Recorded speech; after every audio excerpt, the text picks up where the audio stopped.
All right. Good morning, everyone. Ladies and gentlemen, friends of Ideas Malaysia. Ideas is committed to provide a working environment for all employees that is free from sexual, racial, political, and other types of harassments. We do not give any tolerance for any sexual exploitation, and everyone here in this room is free to discuss without feeling endangered. With that, ladies and gentlemen, I would like to welcome each and every one of you to the Forum of ASEAN Prosperity Initiative Public Forum. And we'll be discussing on the ASEAN Economic Outlook in 2022, analyzing issues, challenges, and key drivers. Ladies and gentlemen, before we go further into the forum today, allow me just to also welcome to all of the speakers, which I will introduce later on. But more interestingly, ladies and gentlemen, the regional forum that we were having today is in conjunction with the launch of ASEAN Prosperity Initiative website, which can be found at aseanprosperity.org. And secondly, it will also be the launching of the ASEAN Integration Report 2021.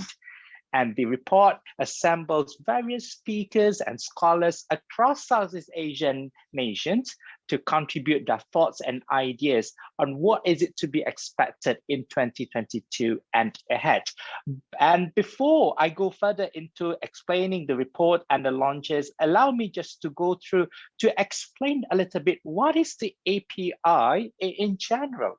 The ASEAN Prosperity Initiative, API, is a research and advocacy-based project which seeks to highlight the key opportunities and challenges presented by the ASEAN economy for the period up to 2025.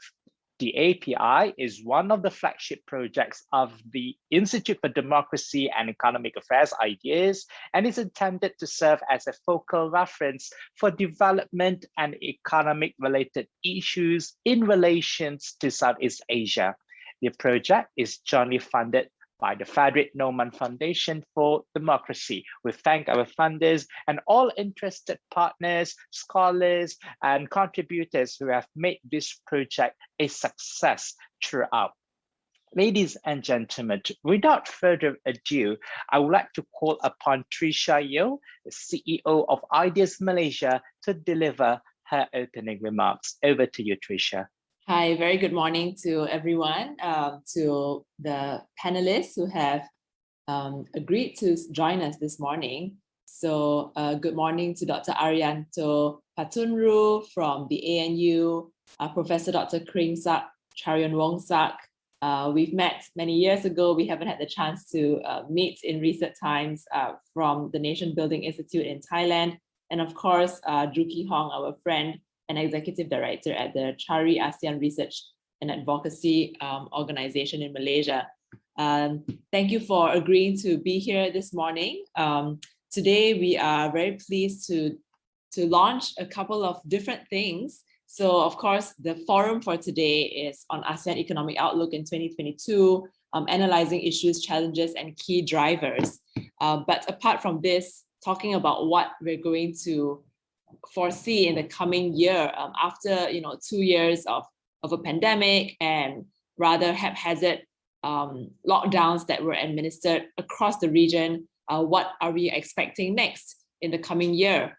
Today we're actually launching two things. So I believe my colleagues can put the link at the chat for everyone else's privilege.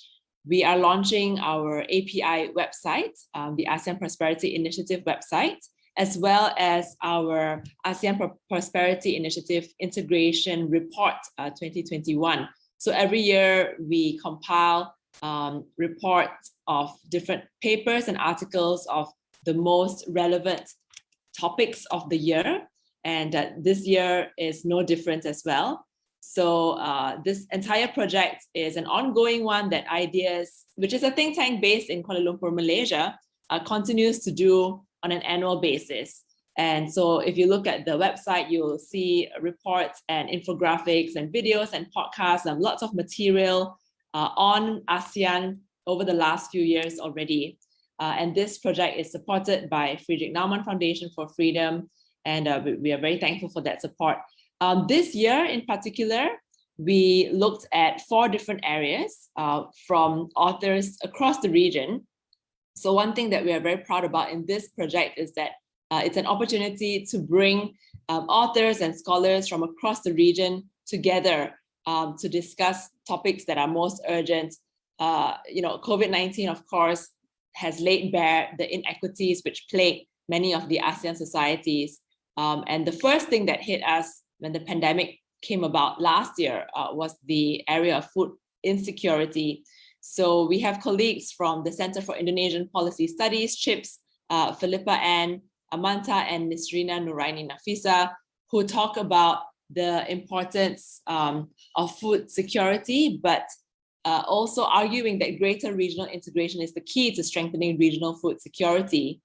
We also have our speaker here, Jukhee Hong, who was also a contributor to the report, who talked about the fact that ASEAN must increasingly confront the region's acute vulnerability to climate change, and refers to the Intergovernmental Panel on Climate Change, the IPCC.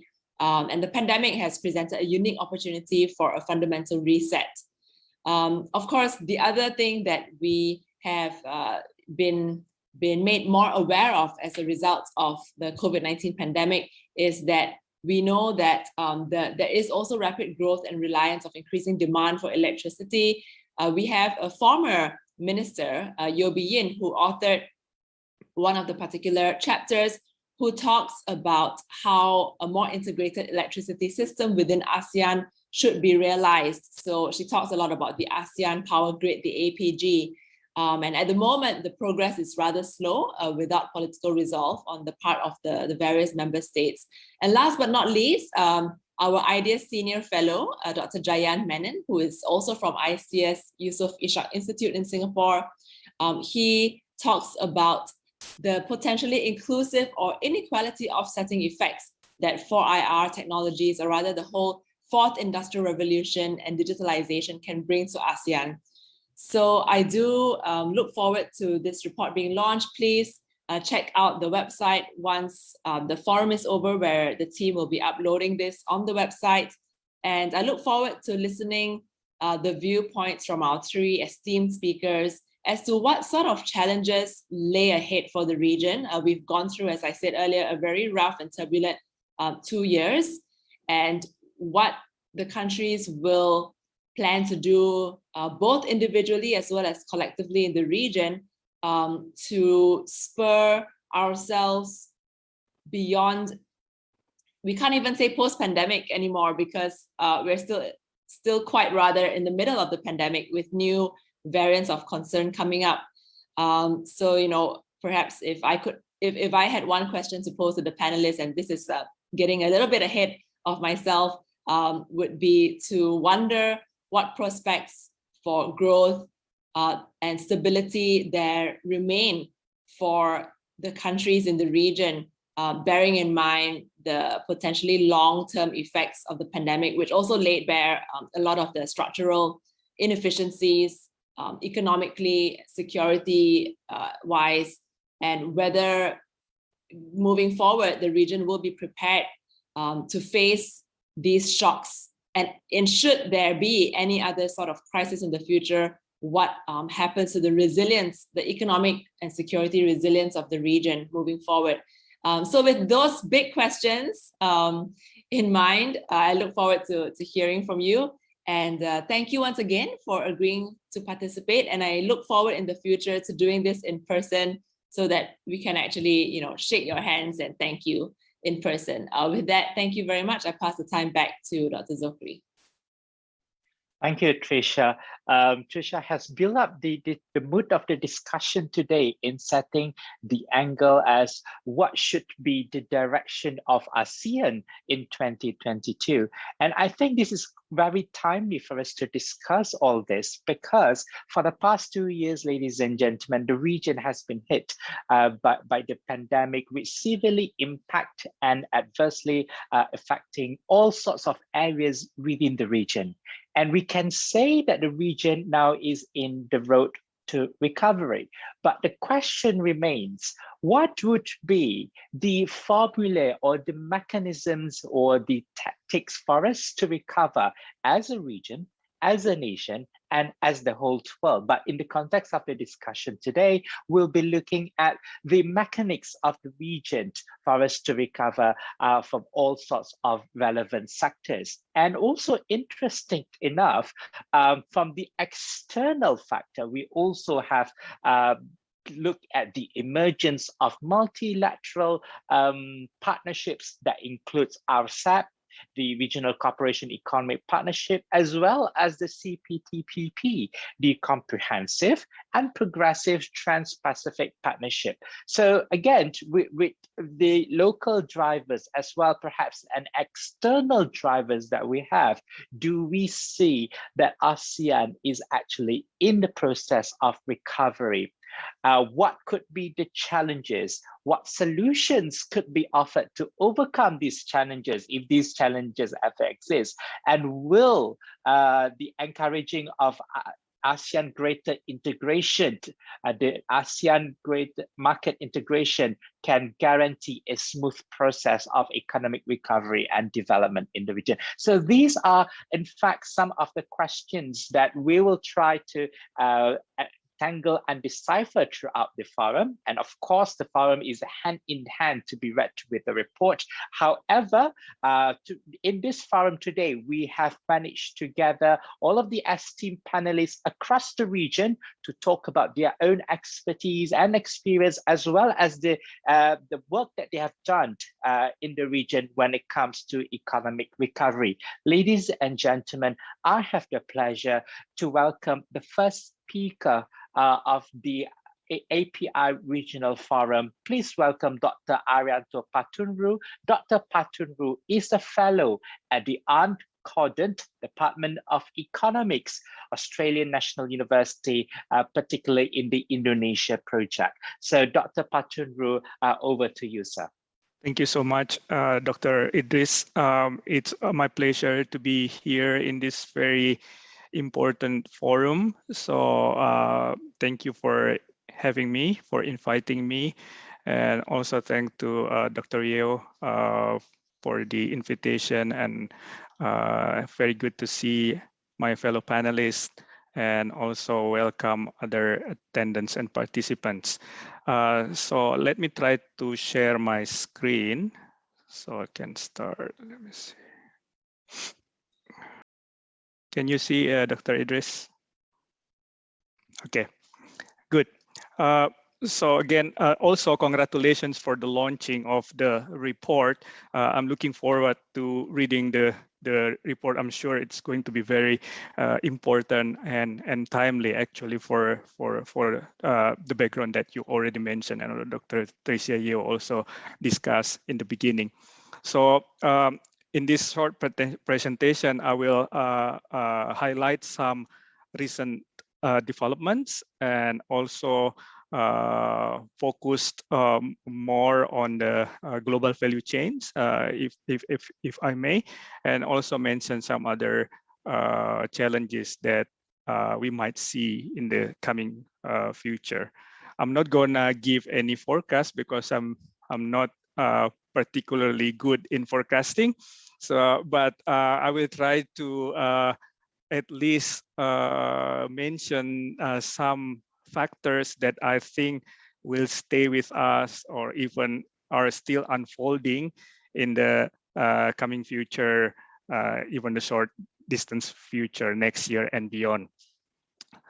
So let me start.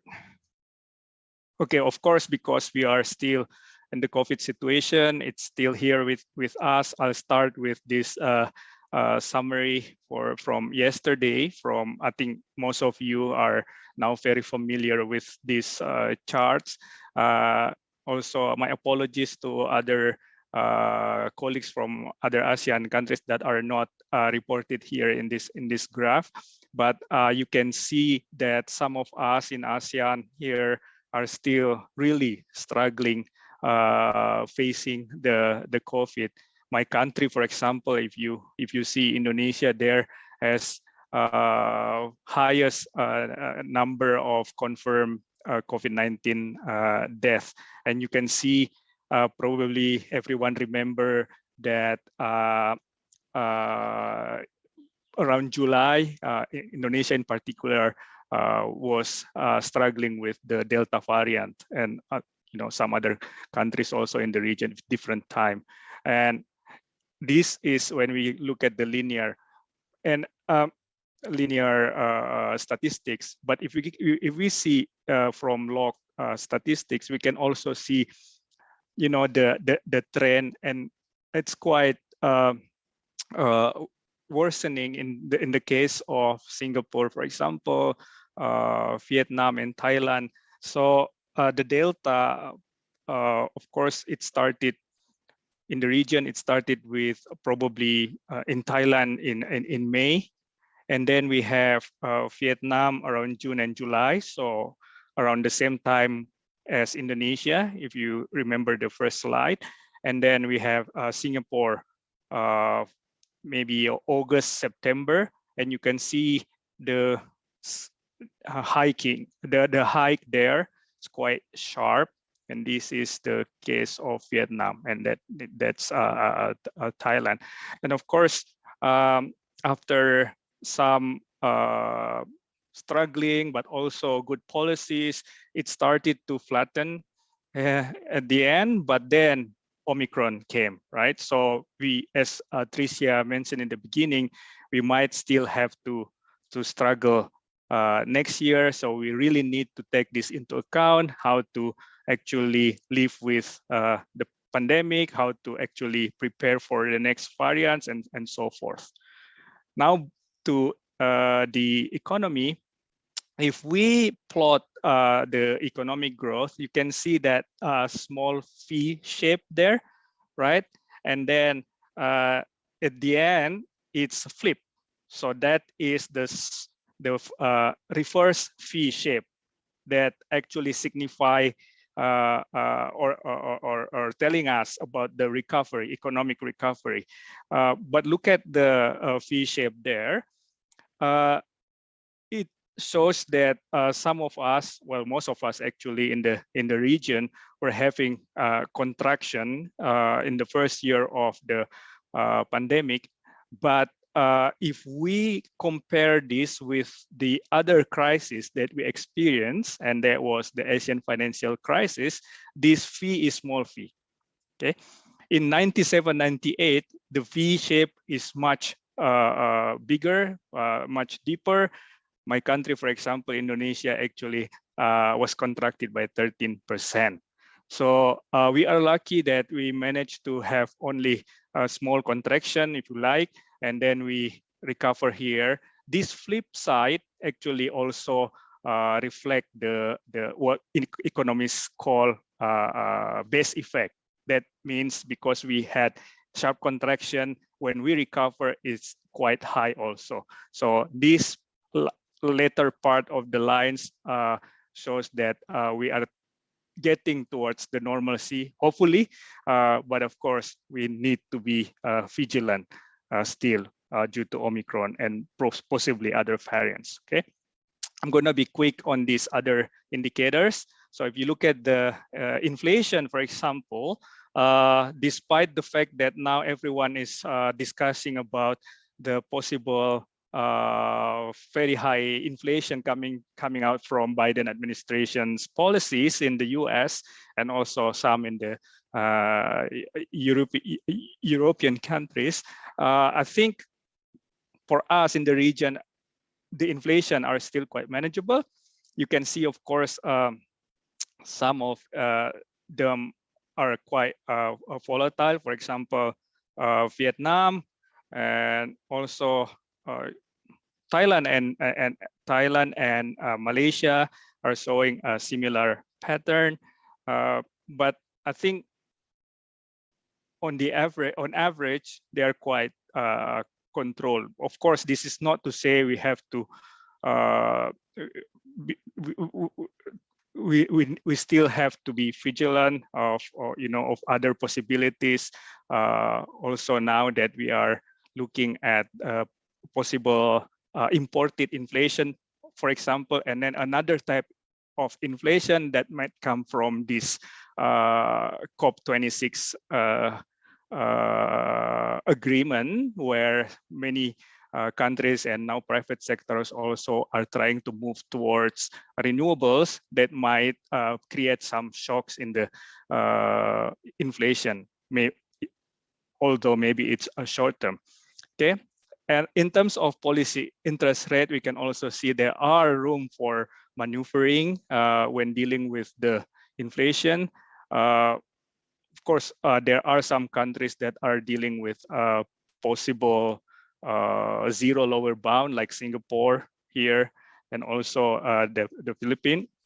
But for others, I think there are room for cutting interest rate if needed. But if the inflation is the concern, of course, the possible solution is way upward, so the hike of interest rate. But so far, we see that they are quite stable. And exchange rate also, it's not so volatile compared to, for example, what our countries experienced in the Asian financial crisis. So are the equity markets or stock market indexes. Okay, but let me now focus to some of the relevant indicators that are related to what I'm going to stress in the later half of this presentation, that is the global supply chain. So if you look at these selected indicators, I borrow from Hal Hill and Jemen's new paper. So you can see that per capita GDP are quite there is quite variation in the region. Of course, if we compare these four countries, we have a lower income, upper income, and some in the middle, like Indonesia and Thailand. And we see, again, this has been shown in the previous slide in terms of charts. We can see that these four countries are contracted quite well. Some of them are quite severe, like the Philippines, minus 9.6 in 2020. But in terms of per capita income, again, we can see some variation. But these are the interesting, this last four rows are relevant for the discussion on global value chain. For example, if we look at the trade over GDP ratio, we can see that country like Indonesia, for example, is not as exposed to international market like other countries. For example, Thailand, 109, and Malaysia, 123% of GDP. And that was also the reason why Indonesia during the global financial crisis was not very affected. But of course, that is not the objective of economic development, to limit their trade, their export and import, for the reasons that I will explain later. So basically, there is some indication that even Indonesia, that has very low exposure to trade, they need or they want to go further than that, but at the same time they want to try to minimize or to mitigate potential adverse shocks from external situation like global value chain disruption. Right, we can see other indicators like weighted average tariff has been very low, but of course tariff is not the only trade policy for protectionism, but we also have actually increasing number of non-tariff measures that we need to deal with in the coming future. And this last one here is the global production network products. Again, we can see variations. Countries like Malaysia, the Philippines, they are more integrated into the global production network compared to Indonesia and Thailand, for example. And that also a reflection of the fundamental or the endowment in the respective economy. Just some about the emerging and unfolding issues. Before Omicron, there has been discussion about endemicization, right? How we deal with this pandemic, each and for individual countries, how to actually live with them, considering that COVID might stay with us for very long time. So how to actually increase the health protocols and all that, but while at the same time accepting the fact that we're going to live with this virus for a long time, just like flu pandemic 100 years ago. But then, while many countries are trying to live with these new normals, and then we are hit by Omicron. So there has been some slowing down on the thought of endemicization, because now every country are struggling again with this new variant Omicron, and not all of about this Omicron people know about the aspects, the lethality and things like that. So we are still learning. And then the second issue is about imported inflation. I have touched on this a bit in the beginning, and also the tapering off. There has been some worry about a replication of taper tantrum in 2013. We had this taper tantrum when so much capital flying out from the region, and Indonesia was one of the countries that particularly struggle with this, but I don't think there is going to be a same situation, because currently the fundamentals in each countries in the region are much better than what we had in 2013. And then the next one is the disrupted supply chain, as I mentioned before. So I'm going to focus on that just a little bit. So if we look at the background of the integrating regions, we can see actually that our region is really big in trade integration in terms of intra-regional trade shares, right? If we compare Asia, Eastern EU, and also North America, we can see that it's growing, the network trade is growing, but also we can see that North America, the intra-regional trade shares in North America is going down. In EU, it's stable, around 60%, but in Asia, it's actually increasing. That means Asia production network is increasing at the cost, maybe at the cost of what happens in North America, given this trade wars, Trump, and so forth. But of course, that means opportunity, right? Another difference between the production network in our region and the one in Europe is the pattern. The pattern here in Asia is more like network rather than hub and spoke, and that means there is no single hegemon, very strong dominant center.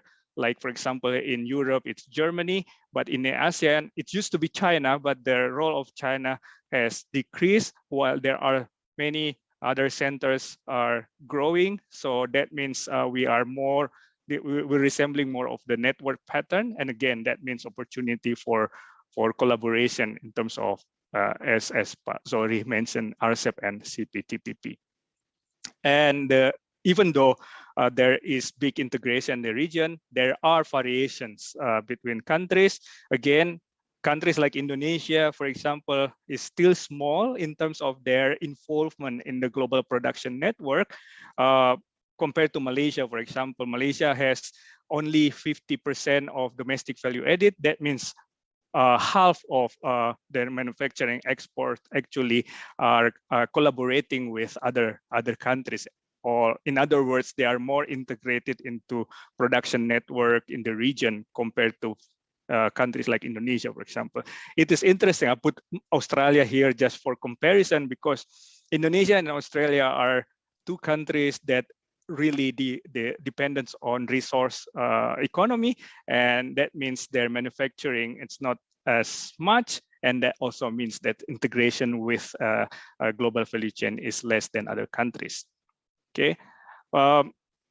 This is the COVID disruptive global value chains per compare, because there has been a discussion I've heard about the possibility of renationalize. That means if you have production subsidiaries or production chains in other countries, because of this COVID, you see the contraction and you want to take back your production chains back to the country. So that's renationalization.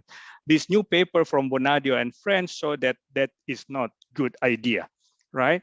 So this here, trade, that means the contraction of GDP due to trade, and this here is renationalization. That means there's simulation if you take back your production chain from other countries back to your countries, so renationalization.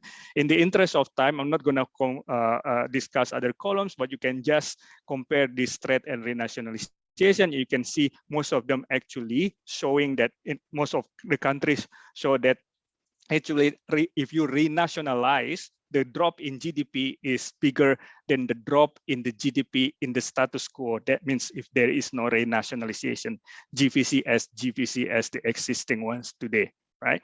I can go back to this slide later on in the discussion time if you like. But also another important information from this table is that, of course, renationalization, the effect is really related to the severity of lockdown and also the percentage of jobs that can be done from home, so working from home, right? And there is variation there, and the lockdown is also there. The variation, the stringency, we have seen India, for example, at one point has 100% lockdown severity, but then the domestic, because the channel here is labor supply, so their labor cannot go to work. That means the domestic shock is quite big. There's 63%, and if they do renationalization, it's even bigger shock because of this. Okay, so now given the opportunities and also how we deal with COVID, I think it's a very good opportunity to actually make use of this current trade agreement, RCEP and CPTPP. Both of them are actually resembling DTA in the sense of deep trade agreement as opposed to just preferential trade agreement. PTI is very prone to trade a diversion as opposed to trade creation, but DTA, many studies have shown that it can actually benefit the members because it doesn't just deal with trade, but it also deals with investment, intellectual property rights, and so forth, right? So that's why we see comprehensive trade agreements. So many of them are using this, okay? Of course, there are criticism like, is it deep enough? There are criticism about RCEP. People said that it is shallow, but I think it's good to start small because otherwise the economic and political concession will be big, like CPTPP, for example, but RCEP actually can grow gradually. Another issue is this a China's dominance? I don't think so. Some people said that RCEP is dominated by China. Well, people should remember RCEP is initiated by ASEAN, right? Indonesia took leadership also, and other countries follow, but it's not China per se. And then in terms of CPTPP, I think there is a lost opportunity for US because they pull out from TPP.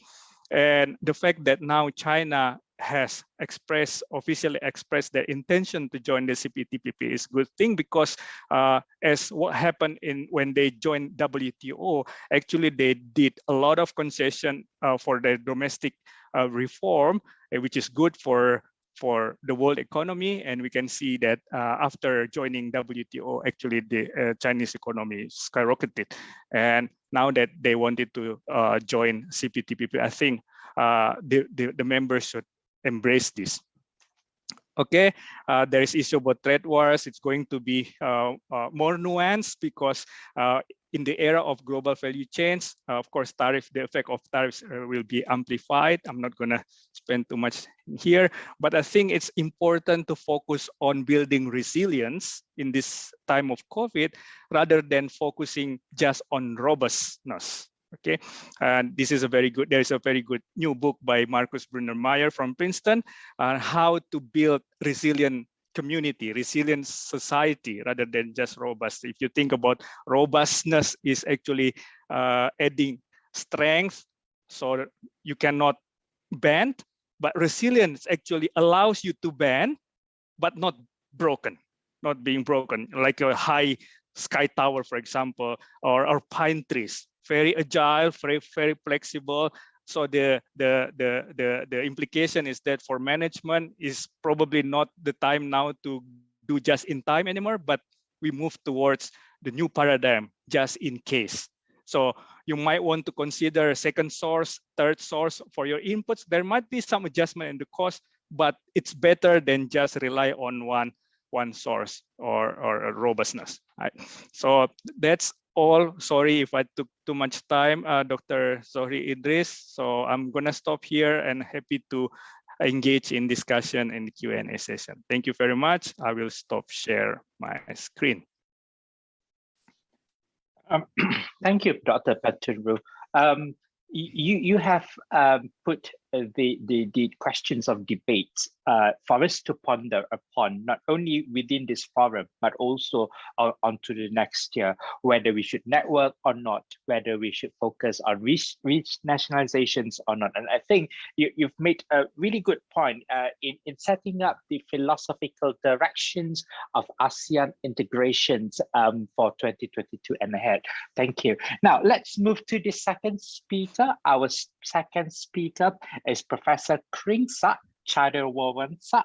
He is the president of the Institute for Future Studies for Development, as well as the chairman of the Nation Building Institute in Thailand. Professor, over to you.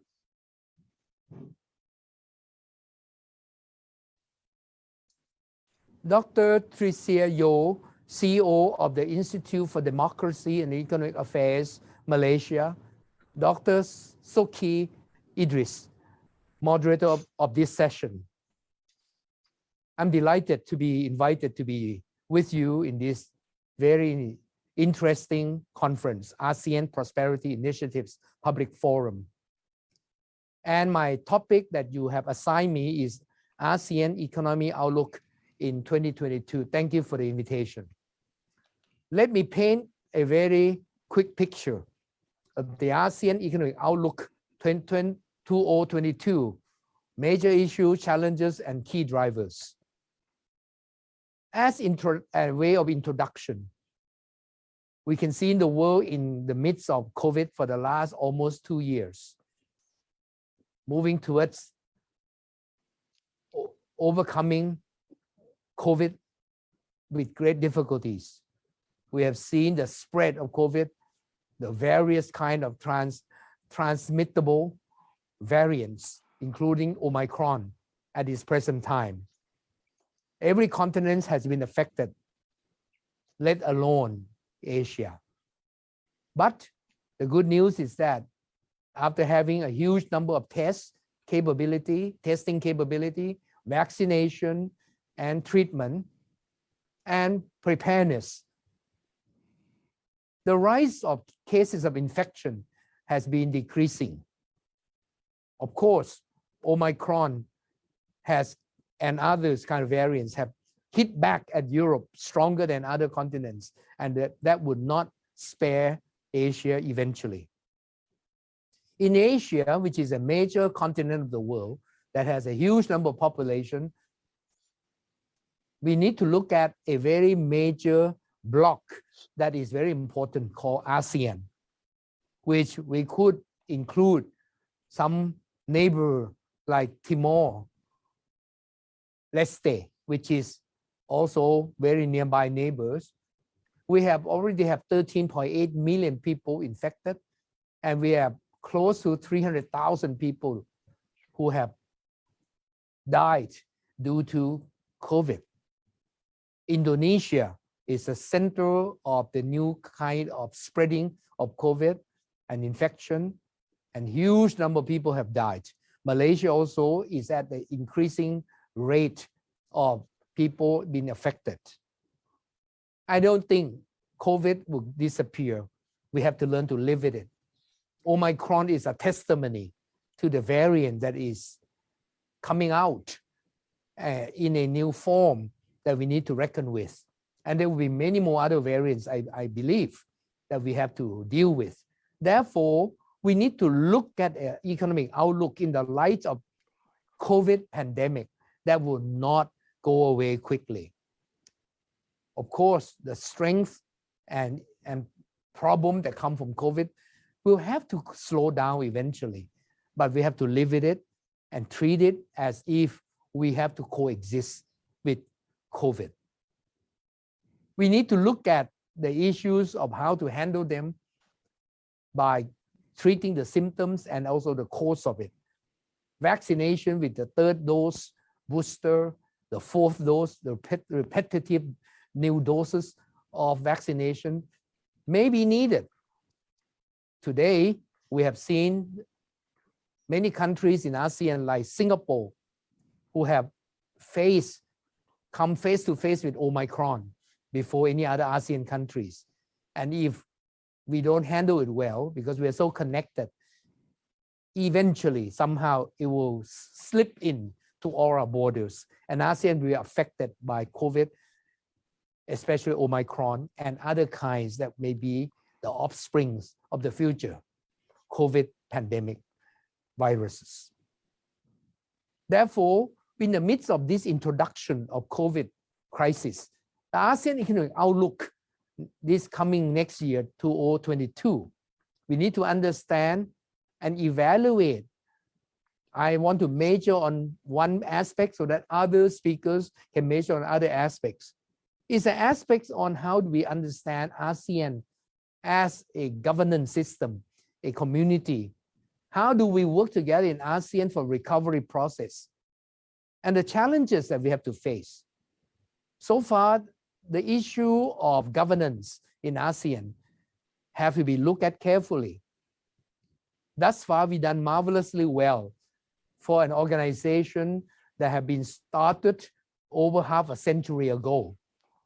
We have become a formidable force, a united force of some level of 10 nation countries, and we have created mechanism and structure and community linkage in a way that people look at us from outside in the entire globe, look at ASEAN as a bloc, as a community. The ASEAN community, therefore, has gained ground in recognition by others. Hence, that gives us an opportunity for economic outlook, because when they think of investing in any particular region of the world, ASEAN will always be in their inclusion of their thinking, whether they should invest in ASEAN. They should trade with ASEAN. Therefore, we have opportunity. But we have to really look carefully. Increasingly, over the timing, over the last many years, ASEAN increasingly become perceived as more or less almost like paper tiger. No real teeth to bite. It's just a tiger that's nice to look at, but not as effective as it should be. Therefore, for us to be able to move the economic outlook positively in this coming next year and other years to come, we need to turn ASEAN into more than a paper tiger. Why I say we are almost a paper tiger? Because we come together on some kind of ASEAN way, which is some kind of principle behind ASEAN that prevent ASEAN to be able to work together easily. There are some benefits of believing in such premise, but also there is some disadvantage that come out from those premise. For example, the principle of non-interference is one example that make it so hard for ASEAN to go in to help other ASEAN countries to intervene somewhat so that we can make ASEAN integrity as a bloc can move forward together.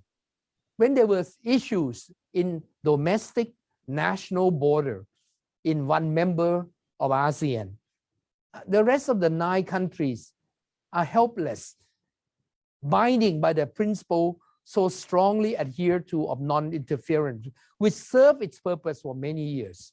Yes, without non-interference, ASEAN may not even come together. There's benefits, plus points that we cannot negate. But we also need to look carefully that come with the plus of non-interference is also the negative that make us helpless in solving problems that have affect ASEAN as a whole due to one country facing some problem, and we can't go in and interfere somewhat. Interfere, even positively, is not entertained. Apart from that, if the ASEAN member countries, some member countries are in conflicts or in some difficulties, in disagreement, it's really hard for the rest of the ASEAN countries to go in to assist because we cannot interfere. So in the past, ASEAN has relied on outside people or nation state to interfere, in the sense to referee the difference and the difficulties facing by ASEAN countries in conflict. The principle of non-interference has to be looked at carefully, that how far can we doctor it so that we can change it a bit, we can tweak it a bit, so that we can really allow the non-interference principles to remain, but somewhat adjusted so that we can at least have mechanism to go in and help one another in a positive way. I think this is a real issue that we need to look at. The second issue is the principle of consensus. That means ASEAN would not move forward until the 10 countries in agreement, which is tough. When you have 2 people together, rarely that you agree all the time, let alone 10 countries together. To have consensus, that means you move at the lowest common denominators of your agreement.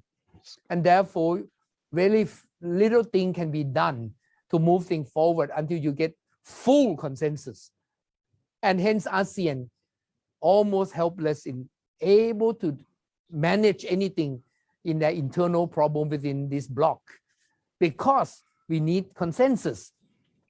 These are positive points because it helps weak, vulnerable member state not to be feeling like they will be pushed along by powerful blocs of the rest of ASEAN when they themselves are in disagreement due to necessity. I agree totally with these 2 principles, but we need to change somewhat, and that's come with creativity.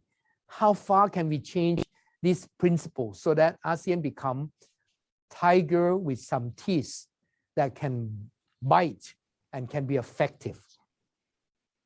Another issue that we've seen is that when we are in COVID pandemic, ASEAN has very little role in helping one another and among ourselves, let alone helping other countries. This COVID crisis proved to us is a challenge, that ASEAN is not able to cope with the global crisis that hits our doorstep. COVID pandemic have revealed very little role of ASEAN community in handling COVID. We depend very much on the rotating chairman of ASEAN annually and the Secretary General with mandate of limitation.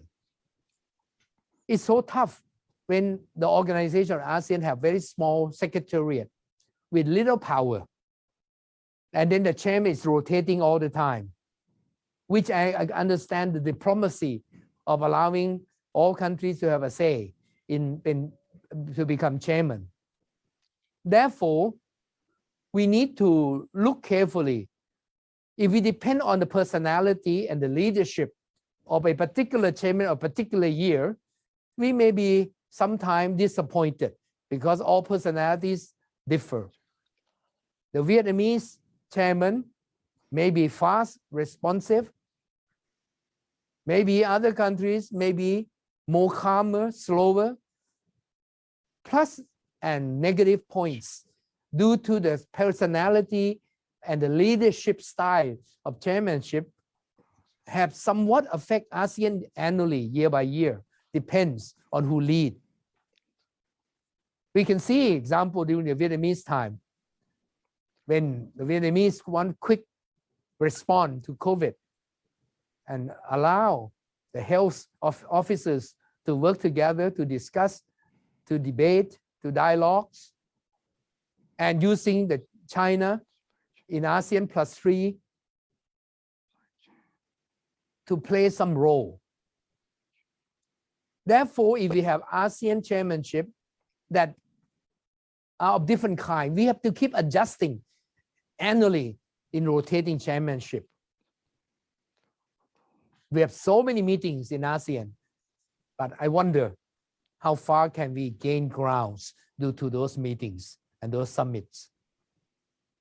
Maybe we have to look in terms of other modus operandi and mechanism. We need to look at the funding issue, not only having some COVID ASEAN Response Fund. We also need to look at more than just ASEAN Regional Reserve of medical supplies. We need to look at many more things that ASEAN can do together to create structure and funding that allows it to happen.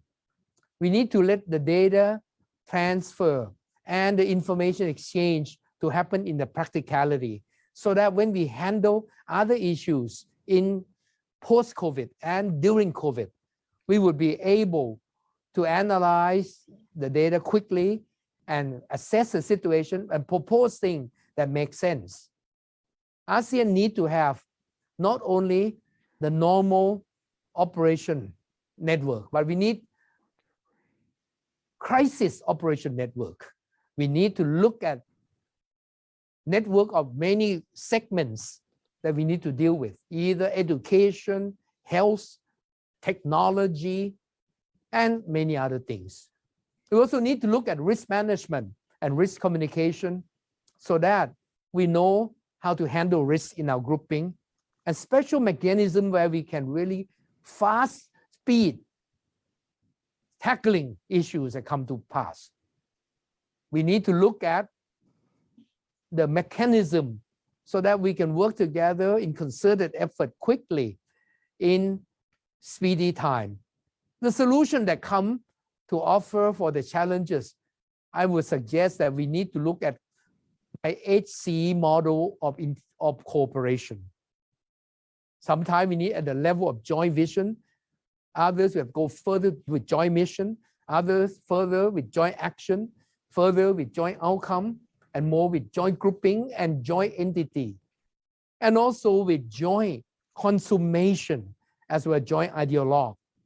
The 8 models of cooperation and collaboration has to be looked at carefully. Which model are we using for ASEAN? And develop some construction that will allow engagement to be more constructive, creative, so that we will be able to handle the issue of the day properly.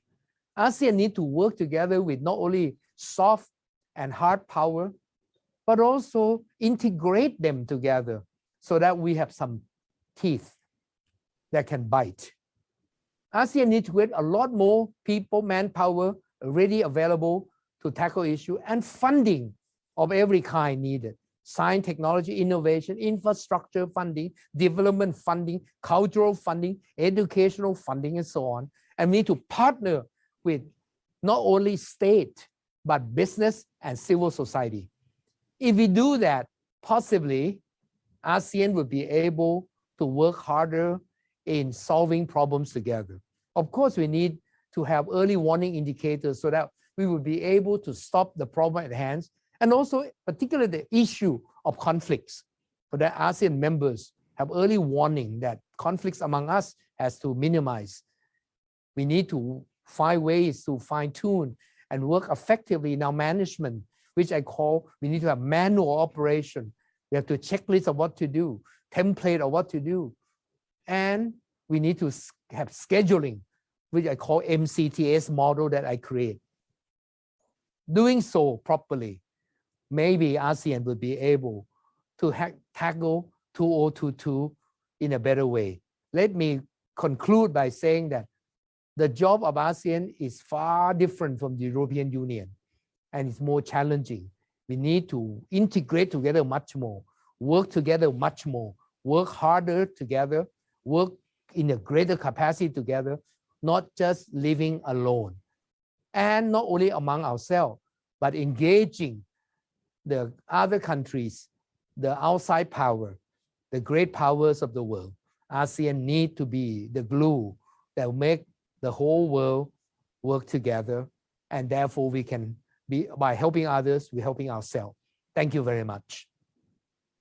Thank you, Professor, for your insights. And I like the way that you present on the issues based on the G2G kind of perspective, from the government to government perspective. And because of that, we have a serious challenge in governance in ASEAN, especially when we deal about the non-interference policy as well as the consensus policy in ASEAN.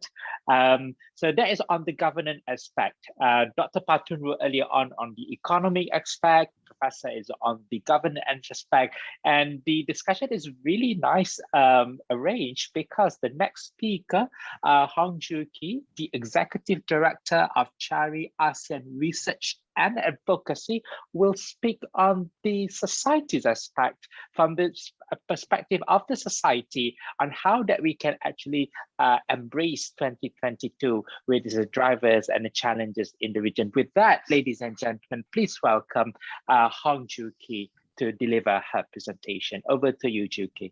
Thank you very much. Good morning. Thanks to Idris.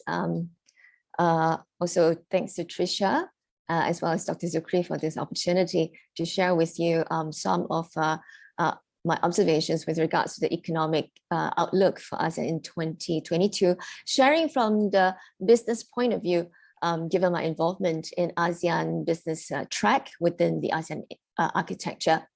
Now, the first section is the economic outlook. I have to say that things are looking better now compared to when these projections I'm going to share with you were made. Now, according to the latest IMF World Economic Outlook report that was released in October this year, growth projections in 2022 have been downgraded as the momentum of global recovery has weakened at the time, while the uncertainty has increased due to the resurgence of the pandemic.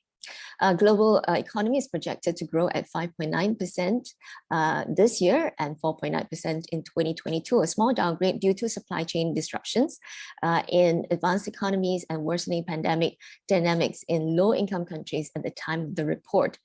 Now, the emerging and developing Asia's growth projections was also downgraded to 6.3% due to slower than expected recovery caused by new COVID-19 variants. Now, zooming into Asia, now Asia's growth is projected to be at 5.7%, led by India, with the highest growth forecast at 8.9%, and China at 5.6%, and ASEAN at 5.5%. But taking a closer look at ASEAN in the next slide, now the growth rates vary considerably among ASEAN member states. ASEAN 5 countries, namely Indonesia, Malaysia, Philippines, Thailand, and Vietnam collectively have been projected to grow at 5.8%. Vietnam's economy is expected to be the fastest growing at 6.6%, and the Philippines at 6.3%, while Malaysia at 6%.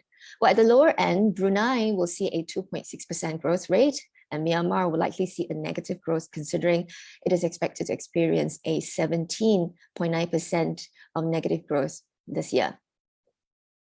Now, however, separately, the ADB also downgraded ASEAN's overall growth projections to 5% based on a report in September, with growth expected to be between 3.5 to 6.5% in 2022 among ASEAN member states.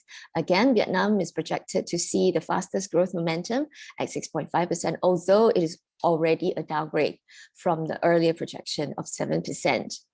Now, for Malaysia, both the IMF and ADB projected Malaysia's growth at 6 and 6.1%. Malaysian government's projection is to be between 5.5 to 6.5% next year, while Malaysia's central bank, Bank Negara, said that the domestic economy is on track to expand by 3 to 4% due to increase in economic activities, as well as COVID-19 driven containment measures, which have been progressively relaxed. Now, it is important to note that the high projections are usually because of a low baseline, and meaningful comparison should be made based on absolute terms of output relative to pre-pandemic level in 2019, as opposed to 2020's baseline. Now, let's move to issues and challenges. Now, there are several issues that will continue to impact economic recovery, like other panelists have mentioned. Is related to COVID-19, and first and foremost, the most important being vaccine access. Now, the IMF has proposed a vaccination target of 40% of the population in all countries by the end of this year, and 70% by mid-2022. Now, this proposal has been endorsed by the World Health Organization, the World Bank, and the WTO. Now, however, according to the assessment conducted at the time, which was at the end of the third quarter of 2021, more than half of the countries in the world, accounting for about 35% of global population, were not on track to achieve the 40% mark by the end of this year, although I believe that the percentage would have increased by now. Now, fortunately in ASEAN, if you look at the red line, as of the 9th of December last week, the majority of ASEAN countries have surpassed that goal, with the exception of the Philippines and Myanmar, while Brunei and Singapore, as well as Cambodia, have the highest vaccination rates, between about 80 to 90%. With that being said, in fact, the COVID-19 situation has changed quite drastically since those projections were made, as the cases in ASEAN have largely come under control. Does it mean that the worst is finally over? Now, if we look at the chart that I'm sharing with you right now, this was as early as yesterday, except for Vietnam, which is still seeing about 14,000 cases.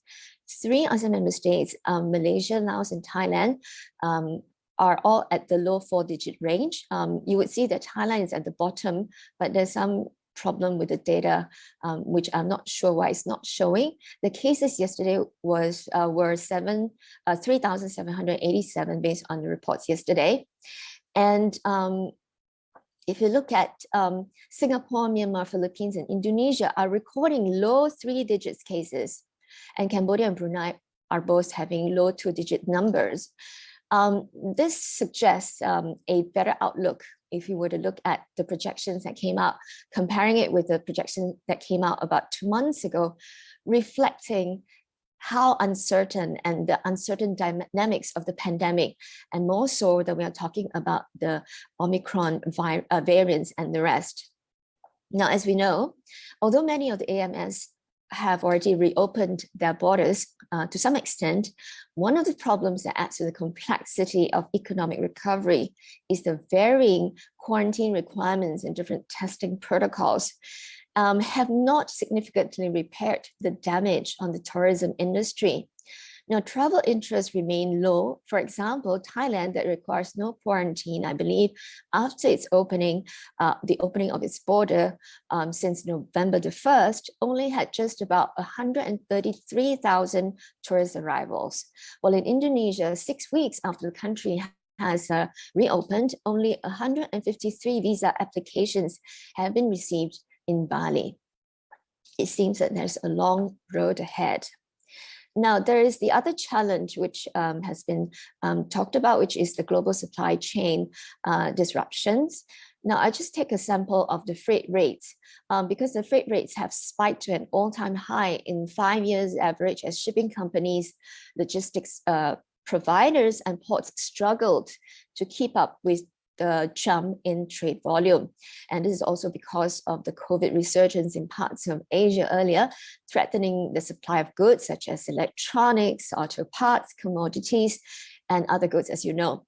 Now, based on the World Container Index, WCI by Drewry, that measures the bi-weekly ocean freight rate movements of 40-foot containers in 7 major maritime lanes connecting Shanghai and other ports, the composite index increased by 2.3% to about $9,300 per 40-foot container, which is 170% higher than the same week compared to last year.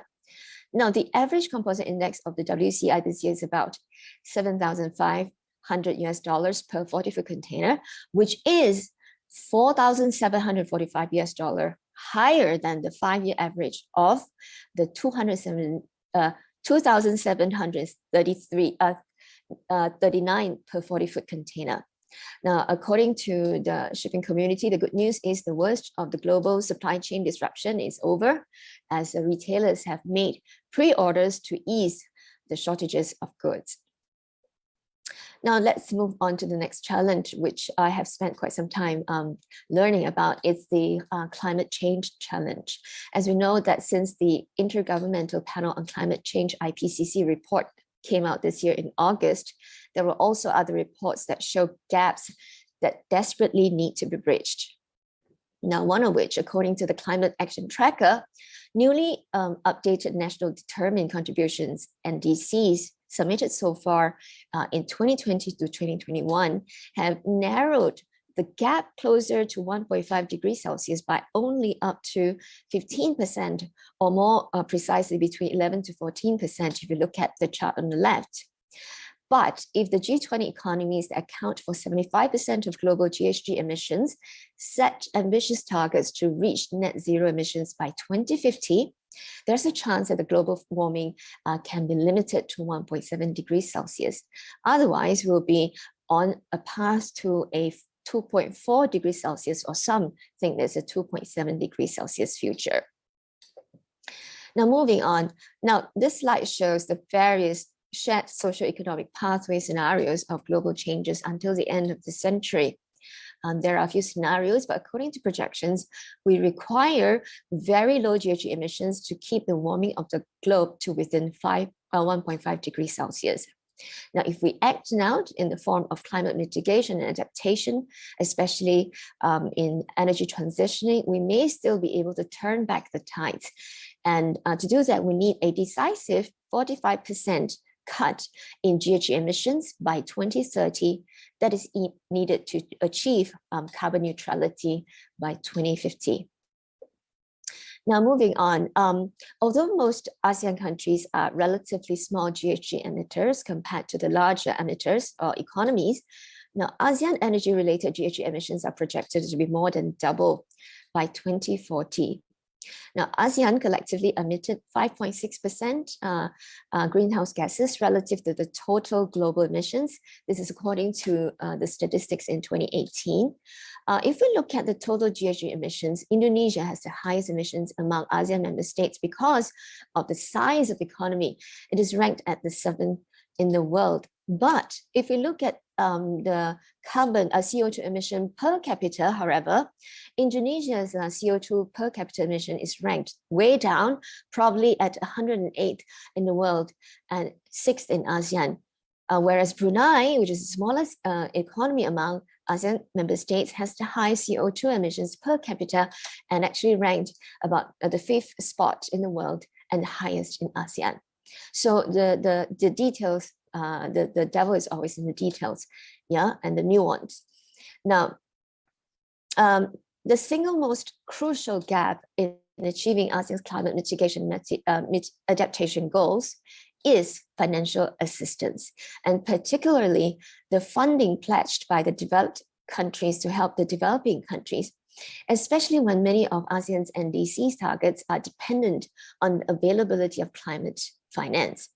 Now, on the eve of COP26 in Glasgow this year, the OECD estimated the total climate finance of the $100 billion pledged will not be reached until 2023.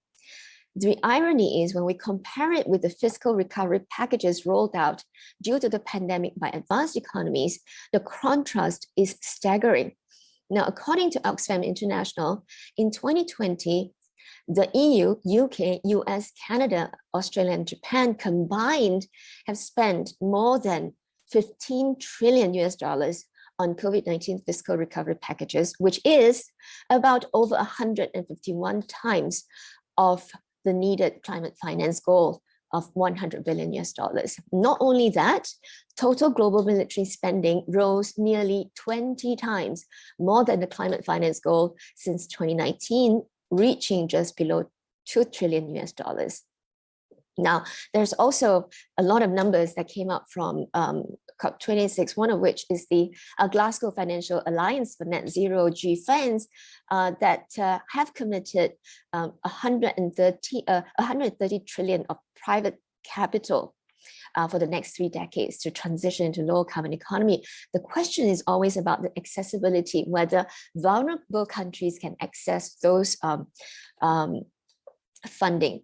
Now, also what's important is the clarity of incorporating critical aspects such as per capita emissions, climate equity, historical emissions, and carbon credit in the overall carbon emission evaluation in a structured manner, because it is imperative to prevent the pushback from developing countries because it is a touchy subject among developing countries. And most importantly, an effective, inclusive and transparent climate diplomacy that engages both the global North countries and global South countries will be critical so that we can avoid greenwashing and as well as green shaming, if I may, that may stand in a way for climate, in a way to climate resilience.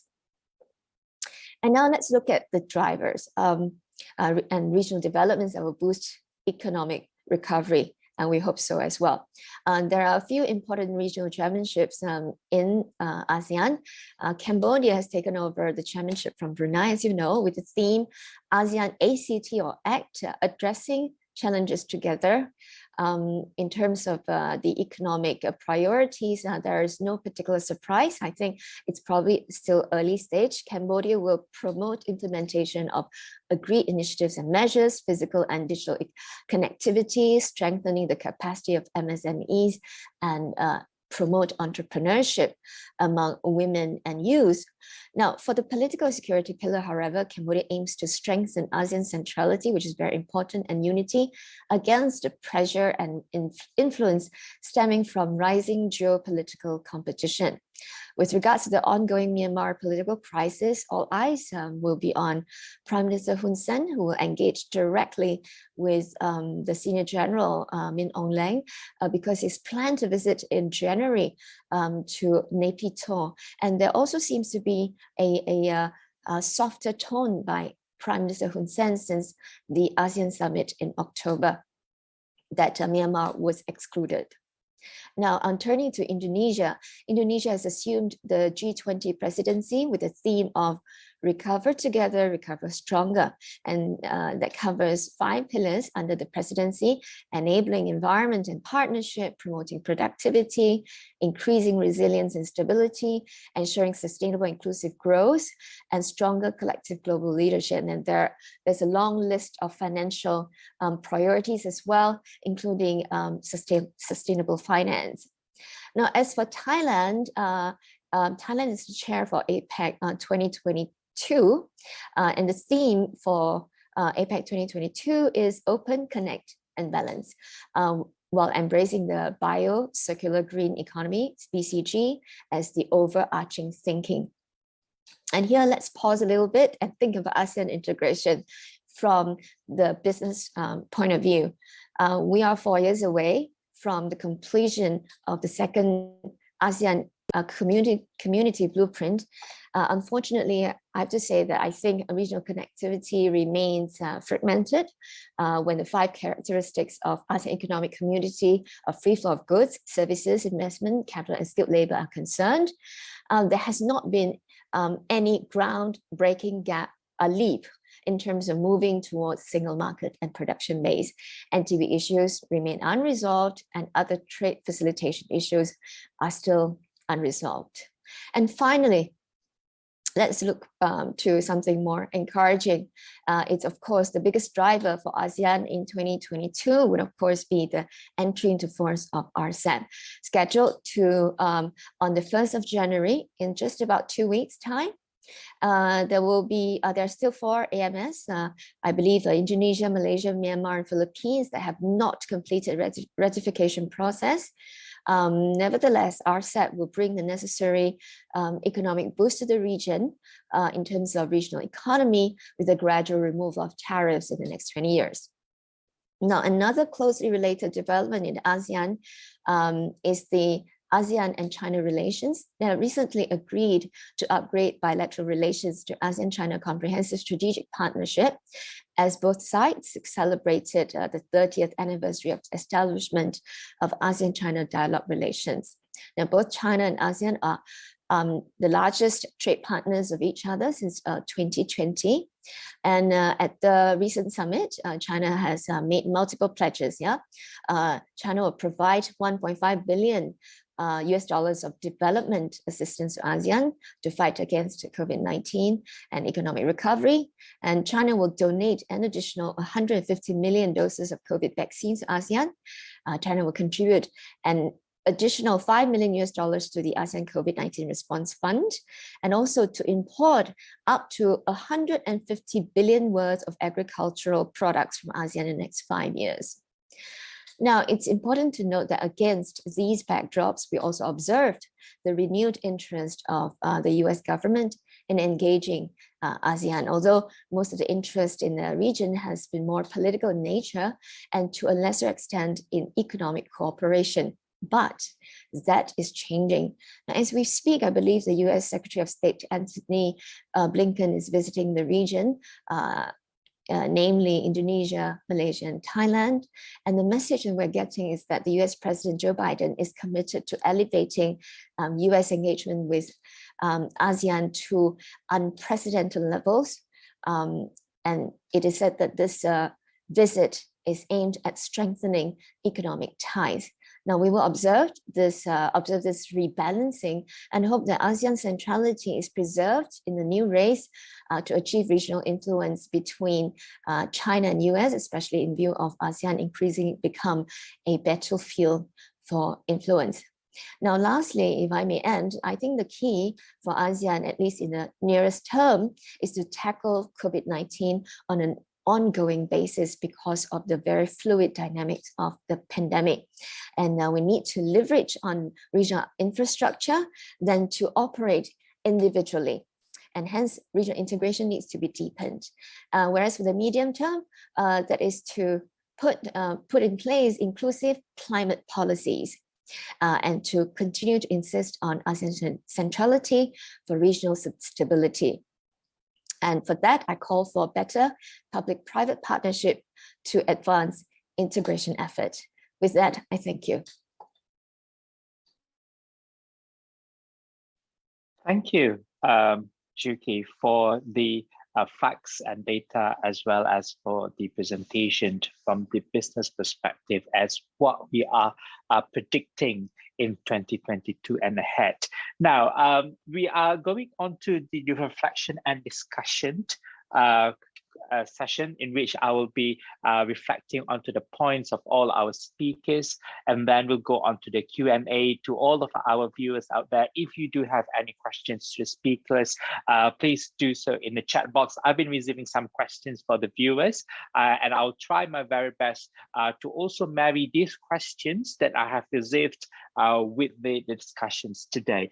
Now, I think for both Jukhee and Arianto, both of you have projected on the growth in 2022, and especially in Jukhee's presentations, that we will see a decline from the 5.9 till 4.9 in the global growth of economy outlook in 2022. And you're also mentioning it's because of the global supply chain that is recovering, but it's not up to the optimum. And I think Arianto also said the same thing, that the global supply chain is recovering, although that it's not at the optimum level.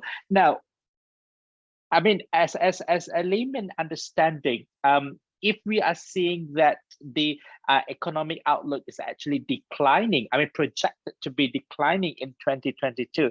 Now, how can we even be convinced that this is actually something normal and should not be panicked? And what actually that we can actually do to make it more neutral in a sense, so that everyone is looking forward to expect what's going to happen to 2022. So I probably will start with Jukhee, and then I'll pass the floor to Arianto on this question. Thank you very much for the question. I think, as I said, you know, when the predictions were made or projections were made, it was in October. And now that it is just about 2 months away or 1.5 months away, after that, the dynamics of the pandemic has already changed. If you look at that time, if you see the graph, it's already a deep a drop, yeah, very drastically. Now, there is no reason, I think we shouldn't panic because I think, I'm not an economist, I have to qualify that those projections were made by the IMF, yeah, and also there were a bunch of other predictions or projections by various institutions. Even though that it is a downgrade, it is still a fairly robust growth, but because also that the baseline of 2020 was really low, and therefore the jump is a bit more drastic. And because of the uncertainty of how this virus will develop, the pandemic will develop, I think it is good for us to stay calm and really take it on a rolling basis or month-to-month basis. But I think recovery is definitely on the way. It's just that the degree that we have to probably moderate, depending on whether or not new variants are going to stop our region from opening. It is going to take a long time, as you know, that even as you know, tourism is a huge contributor to regional GDP, and yet, you know, it's taking such a slow restart. So I think it is something that we will only be able to observe as the pandemic develops. Yeah, I hope that helps. Thank you. Thank you. Arianto, is there any additional points? Yes, thank you. Even though I'm an economist, I'm in the principle of health first, economy second, right?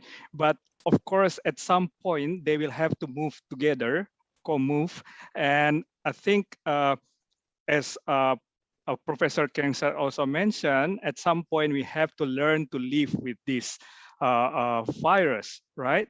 So I agree with other panelists that we still need to be very vigilant in terms of dealing with this virus, but at the same time, we need to start, you know, gradually increase the economic fundamentals and things like that, and if possible, collaborate with one another. So when they move together, we are ready for anything you want to call it, new normal or whatever. But you know, some economic activities in collaboration will involve things like travel bubble, for example, right? How to actually, you know, cooperate between adjacent countries in the region to start, you know, revitalize the tourism. And then in terms of global supply chains, I think we have to put priority, and the very top on the priority is to ensure that food supply chain is, you know, not hindered, because that's the most important one. And then we move gradually towards other big issue. For example, in RCEP, I really hope that these remaining 3 countries will ratify this month, so we can really start January next year. Okay, so yes, though the alarm is there, but it's not something to be panicked because we have some drivers, and what we can do is just to hope for these drivers to work on. Right, brilliant. Now, I'm going to our second speaker, Kriengsak. Now, you stated all of these problems and issues within the region, and I think the issue of the non-interference and consensus has been happening for so long. It's not even a year or 2 years, but it's been even for decades. But my question is, now, given the pandemic that has been incepting the region for 2 years, and we've seen how it adversely impacting the global supply chain, is this not enough to create a shock to ASEAN as a governance entity, to do something about it, to go out of the box and to be more creative and to revise what needs to be revised, because the shock is here, it's imminent. But how is this not enough for ASEAN to change its governance mindset? Over to you, Kriengsak. I'm afraid you're on mute. Yeah. Can you hear me? Yes. I'm an economist, but because you will tell me to talk on governance, therefore I refrain from the issue and allow my colleagues to deal with it, which I concur with them all. But I'm tempted to add a little bit on that and tie in with the issue of ASEAN. You asked me, if you don't mind.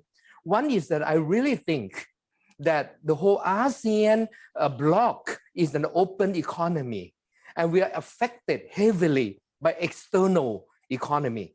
That means we depend heavily, for example, on exporting, and we depend heavily on tourism. And because of the pandemic has disrupted the entire world in terms of linkage, including supply chain. Therefore, we are severely affected by it, no doubt. And before we recover, others in the world has to recover in other regions. And therefore, we are going to be in trouble for a long time. The prospect of growth that we've seen this coming year is how we compare to last year. But we have declined heavily post-COVID. Before COVID time, we were at one stage, we come down. Before we go back to pre-COVID situation, it will take a long time. And therefore, my ideas would be, this should shake us badly to think that, hey, as a bloc, we need to work together much more in integrative approach economically. That means we should have our regional supply chain inside our ASEAN bloc as a subset of the supply chain, global supply chain. Why? Because as a community, we are far more cohesive than other grouping. Hence, let's put our effort together, shake our leadership around the whole ASEAN 10 countries and say it's time to really work together, at least using this crisis of COVID to make us realize that we can't be what I call almost a paper tiger.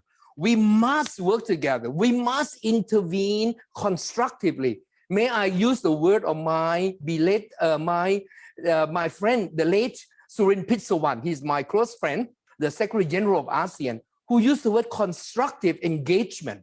Therefore, he was attempting a bit tongue-in-cheek to try to pursue ASEAN to work together more, but there were no concrete outcome till this day. May we say this? It's a blessing in disguise when we have COVID.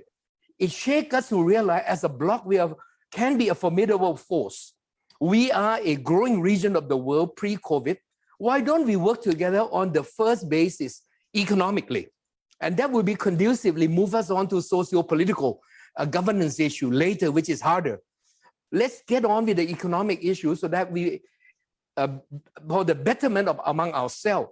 That means we need to really not compete too heavily, but be more comparative advantage in our approach, in our 10 ASEAN nation. Allow the market to dictate who are good in what, and we would not just be too competitive among ourselves.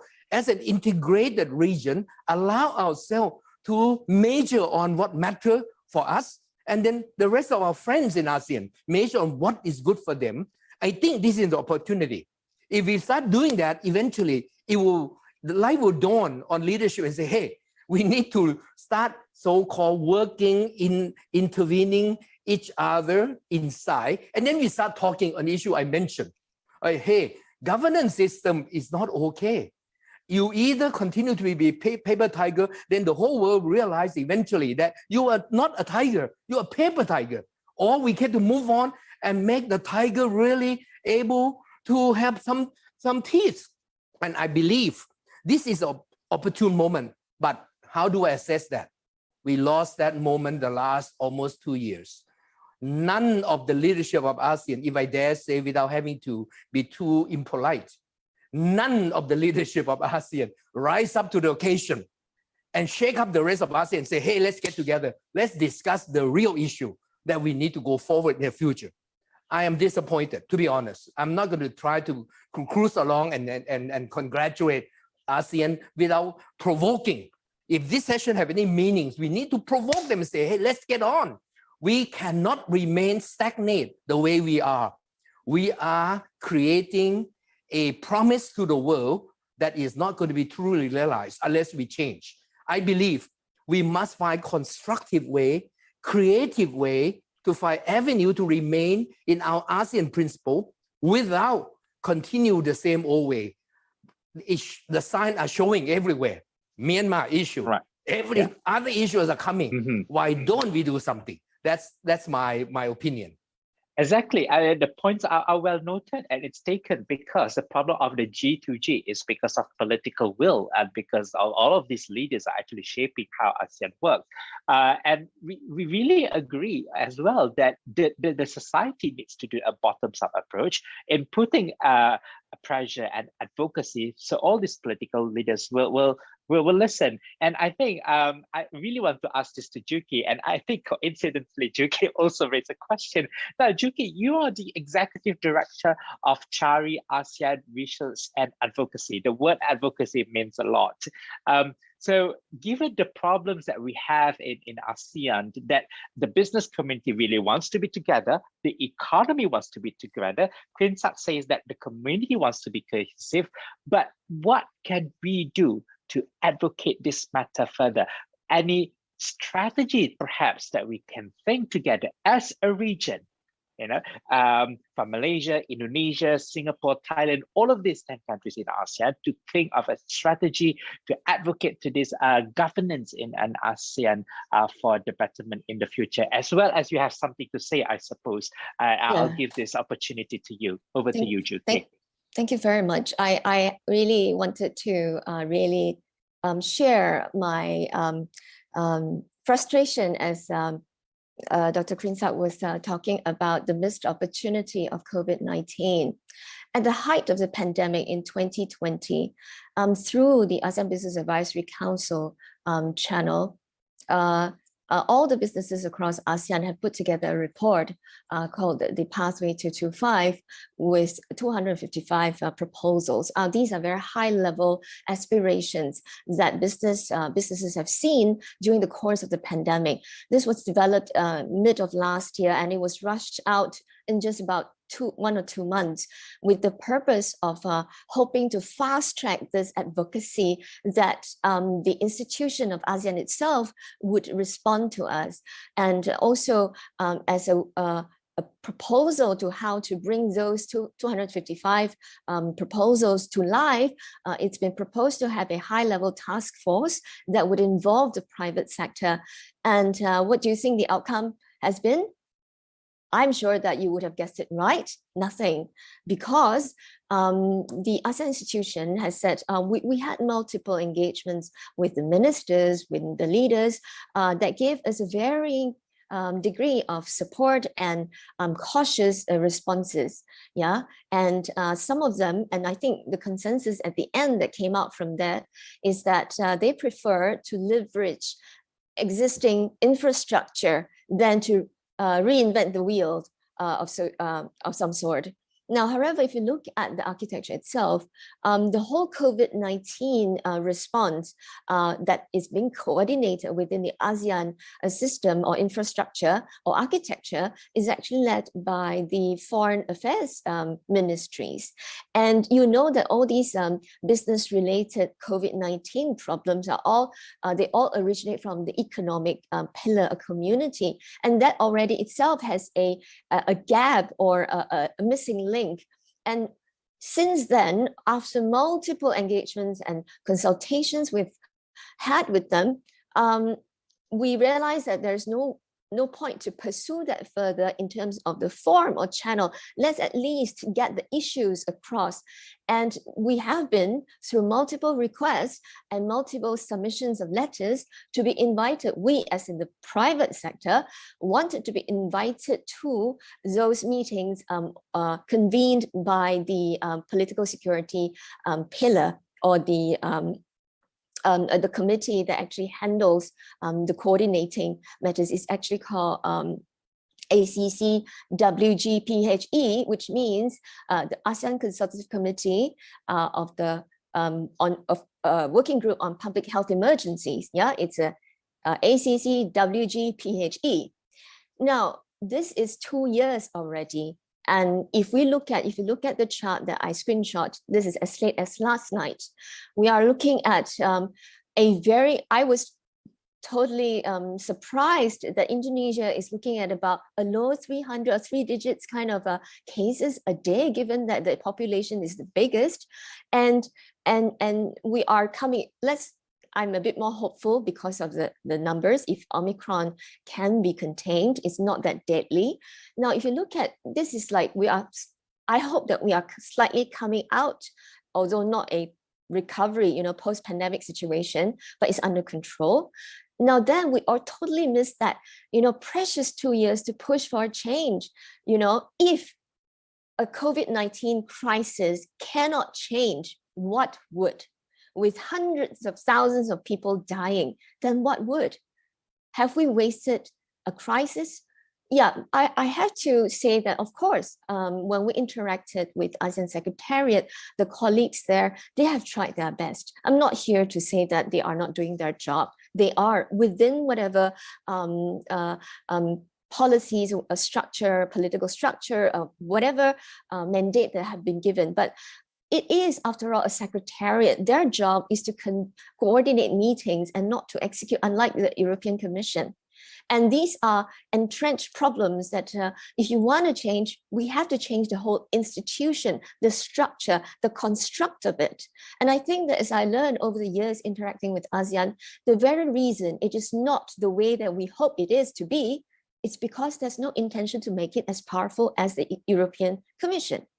It is a secretariat. So we need to then examine, we have to take a step back and say that what is the outcome that we want? And then we have to work backwards. And I think the key question is, what is the outcome that we want? Now, then, to answer your question about then, what can we do then? What strategy? Let's be realistic about this. The policy advocacy is something that we must pursue, but businesses, economic activities cannot be conducted in the absence of having any progress in that channel, because business don't wait. And then, we need to make the economic activities move so that, we feed, households, we have economic growth and etc. So then the best way I would suggest is that a lot of times when we talk to policymakers, they would say, policymakers would respond if there is a real demand. Then they will come around and provide the policy environment to make it happen. And if there's critical mass of business demand, then we will make them, as in the policymakers, to turn around and say, let's do something about it. I give an example. Digitalization. because of the pandemic, there is this uptake of adoption, which is huge numbers and all that. And you would see that in this year's chairman's statement, they have already have a various framework and all that, because there is real demand of moving the digital economy, and therefore that's prioritized. Of course, we would talk about climate change and whatnot later on.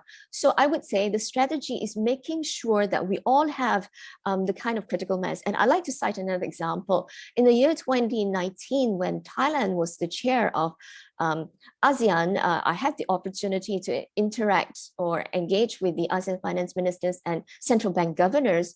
And at that time also, we presented what the private sector thought was important to the financial sector or financial integration. And I remember vividly, the central bank governor of Thailand has asked the private sector to try to promote this mechanism that they have put together, which is the bilateral arrangement for currency settlement. It took them a lot of effort to put this together, and it is on a bilateral basis. They have to do this with multiple countries, and yet the take-up was not great. So that means to say to me, it proves that they would move if the demand is there. So I hope that that gives you, is a way to share with you the frustration that we've experienced in real advocacy work when we talk to the government or the leaders. I think their intention is always there, but of course we are ultimately 10 different countries. We all have different, we all have the same kind of I wouldn't say comparative advantages, because we're all fighting for the same FDIs. We're all more or less manufacturing oriented.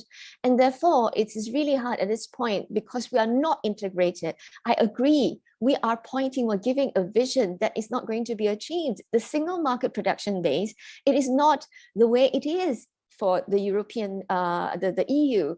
We are going to be more cooperative among ourselves, less of integrative among ourselves. And I think that expectation needs to be set among us or aligned. Thank you. I took too much time. No worries, no worries. I mean, it gives us more opportunity to understand the frustrations of the work that you do, the experience as well as the institute, and so also to echo with Dr. Kriengsak's frustration. I am not sure actually whether Arianto shares the same frustrations, or is there any positivity that perhaps can come from this forum today. But again, I think ASEAN has been there for a very long time, and it's not only that it's no longer young, but it seems there is any major change happening after the fault lines has been happening in the world, and something that needs to be done. I think Jukhee and Dr. Kriengsak, I think one of the takeaway points that we probably can establish from this forum, though it's quite early to say that because it's not even ended, I think we need to find ways to have a regional advocacy strategy, inter-organizations and inter-countries-based organizations, so that we can find ways to amplify further our voices as well as our frustrations to the existing governance in the system. I would like to ask this to Dr. Kriengsak later on, how more creative that we should be from the existing framework, because you said in your presentations that you got to be creative. Like, what else that we have to be and to do in order to be more creative, given the fact that all of this poor acceptance from these political leaders? Any thoughts on that? Yes, thank you very much. I'm happy to be opening up the frustration Pandora box, and now Jukhee is feeling this same thing, the outburst of the same feeling that she had been containing before. And I think our friend from Indonesia will probably, Arianto, will say the same thing. So we have to have another push forward at this juncture. Before the COVID totally died down, this is our last severe opportunity. In my opinion, I think this last almost 80 years of the world, we never seen as something economically as severe as we found today. If this does not shake up the ASEAN leadership, nothing will. And this is our last opportunity. I have a feeling that we have to live with COVID, and this coming 2022 will be our finality of opportunity. Finality opportunity. Therefore, the leadership, the 10 countries needs to be accountable to our people and say, hey, we don't want you to warm the seats. Creatively come together. How? The question is very important. Somebody have to take the lead. And let me be very bold and put it this way, if you don't mind. Indonesia, Thailand, Malaysia, Singapore, get together. The four of you sit down, work out some framework of pushing forward ASEAN so that the four key economies work together and say, here, this is a proposal to the rest of ASEAN. It's not an elite club of ASEAN of 4 countries, for example.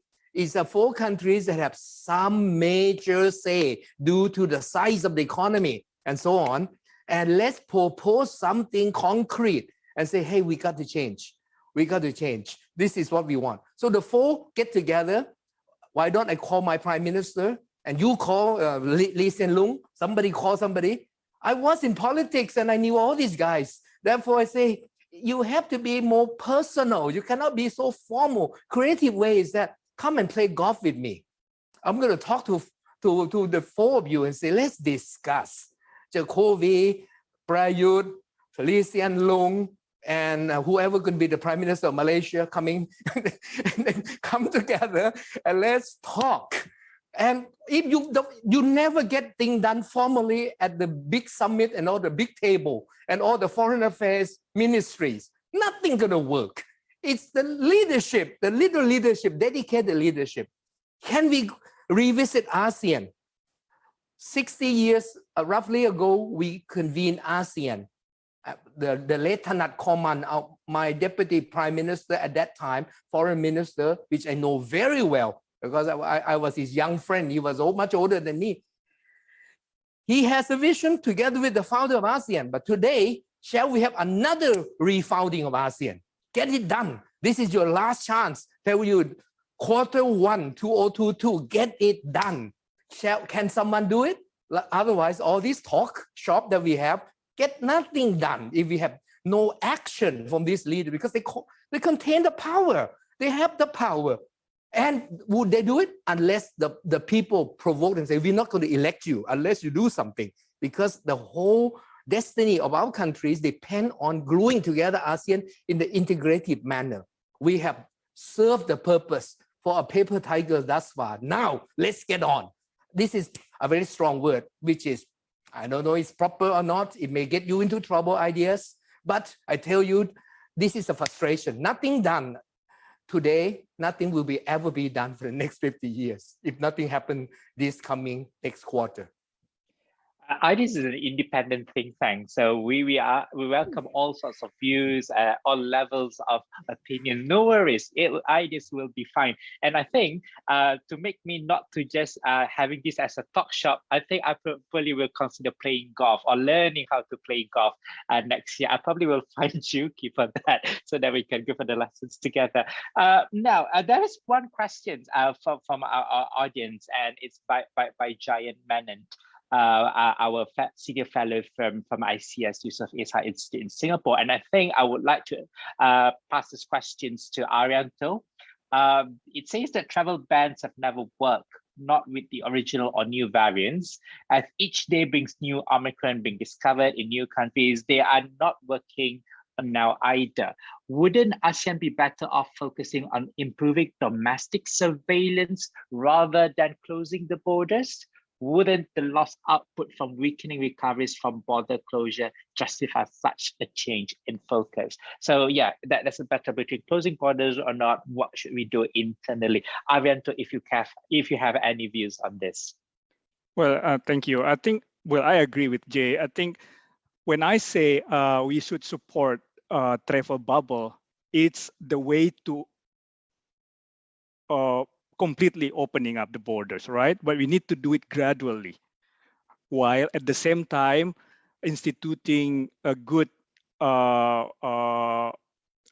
surveillance, as he mentioned there, a domestic surveillance, right? So we need to support travel bubbles initiative, and then from there grow the bubble gradually to include more and more participants until we can actually opening up, like, you know, pre-pandemic year. So I think I agree with that. Closing the border completely will not work, and as I mentioned, at some point this will move together, health and economics, because at the end of the day, they're always, you know, cross affect each other, right? Or in economics term, they're endogenous. So we need to be able to live with the COVID, but at the same time we practice health, you know, protocols and things like that. And I think it will stay with us for a long time. Thank you. Again, coming back to the progress of ASEAN as a region, I think there is a growing call that, in fact, foreign policy in ASEAN should be perceived in a different way. You know, because the existing status quo does not work. In fact, with few of the crises happen, it still remains the same.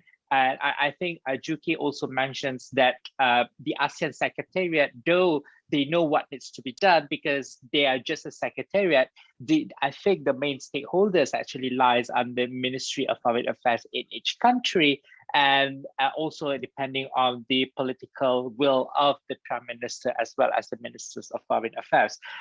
So I think from what I'm taking from these discussions today, the forum today, is that all of these key drivers, challenges, and possibilities remain as it is if things do not change politically. I don't know, we might face the same discussion and the same questions again next year at the end of 2022 if the political will remains the same. And I think it's just going to round and back. So I think what needs to be done is to actually foster a stronger alliance from the bottoms-up approach. I think ideas will be engaging with CARI to learn more about this 255 proposals. Also, we'll be engaging with the Institute of Future Studies for Development and the NBI, so that I think following Dr. Kringsak's suggestions that these four countries or these four economies should actually step forward in putting more voices to the demands of the people, and then perhaps follow up by other economies or other countries. So that would be my takeaway as the moderator today. And in the interest of time, we've got 6 minutes left to 12 noon, and we've answered all questions. And as a bonus, we have listened to the frustrations or the confessions of 2021. I would like to give the floor to all speakers just to have their concluding remarks. Any last words for our viewers, for all of our friends out there? What would be the takeaway for the forum today? I will start in, if previously we'll start with Arianto, Kriengsak, and Jukhee. Let's go the other way around. I'll start from Jukhee, Kriengsak, and then to Arianto. Jukhee, if you may just take the floor for a few minutes. Yeah, okay. I'm still thinking about what would be the best few points I can share, because there are plenty. Yeah, I think just to kind of like bring it back together from the frustration that I mentioned. Practically, if we really want to move the needle, as we know how ASEAN works, the chair of the year has a lot of say. And I really want things to happen like now, or within the next 1 year. The best party to engage is actually the Cambodian government. And I have to clarify that even though that within the ministerial coordination is actually led by the Ministry of Foreign Affairs, but it is the leaders, at the top level that actually is the highest level of accountability. So the best and practical way is for us to interact or engage with the Cambodian leadership so that this kind of messaging can be embedded. However, this is not new, right? We all know that there were voices, there were frustrations, and especially during the course of COVID-19. I give you another example, if I may. When we, I think this was some time ago, when we invited the minister at the time. He was the Minister of Science, Mosti in Malaysia, but now he's the Minister of Health. I remember during the webinar, I mentioned to him, because he was coordinating the vaccine purchases, and all that. And then I asked him whether he knew about the ACC-WGPHE. He said he never heard of it. He never knew that that thing existed. So the fragmentation is not only at the ASEAN level. Within the national levels, there are multiple types of fragmentation. Yeah. So, but the best way and the most, I would say, if I may suggest, to really bring this forward, is to really engage with the current chair or the new chair of ASEAN, which is Cambodia. Now, having said that, the other party, of course, we need to go back to the ASEAN Secretariat, which is usually swarmed with too many meetings. Now, to whether or not we can really, which I think we must, to have a conversation to rethink, we should always do that, even for a country, a company, or ASEAN, is to really have a more informal way of engaging with each other. But given COVID, they cannot meet and play golf. And if they do, it is not good for press, right?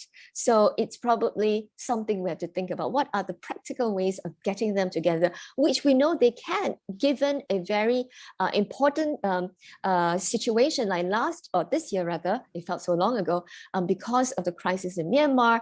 They actually had a meeting in Jakarta, convened in Jakarta, with the Bruneian chair, the Royal Highness of Brunei, there. So Sultan of Brunei. So what I mean is, if the demand, the motivation, the will is strong, they will move. However, most practical way, engage with the Cambodian government. And I think Dr. Kriengsak can take the lead, because I know he's very passionate about this. And CARI will try to collaborate or support where we can. Thank you. Thank you, Jukhee. Dr. Kriengsak? Yes, three things. Let me say quickly, very brief words. Number one, the remaining quarter of 2022, let's treat ASEAN pretend it's a single community. That means we synchronize our COVID policy together.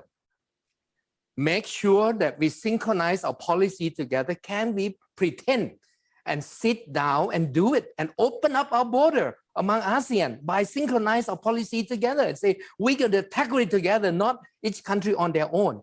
And let's see whether it will work. Since COVID become a positive blessing in provoking us to do something together, let's try with this policy synchronization of COVID for the remaining time that is the remnant of time that we have, which I think this is our last chance to work together. That's number one.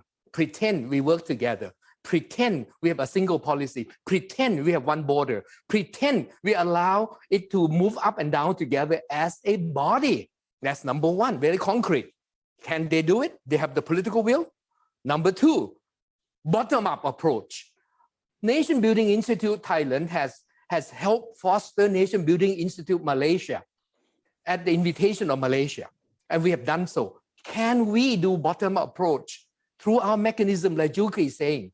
Let's create a bottom-up approach everywhere bottom-up, so that we pressure the political power to do something. Because without the people moving from the bottom up in a constructive way, not protesting, but a massive understanding of people bottom up in civil society, so that the government feel the heat and say, hey, the people are wanting a better ASEAN, a more integrated ASEAN. We're going to work together. Can I invite Arianto, Jukhee, and others who are listening, come and join together, work the bottom-up approach. Nation Building Institute have created a huge global network. We just had in September, 2,000 people attending our conference online and offline, 50 countries in participation. On issue of COVID, let's work together instead of just do it bit by bit, everybody, bottom up, integrated together, civil society wise.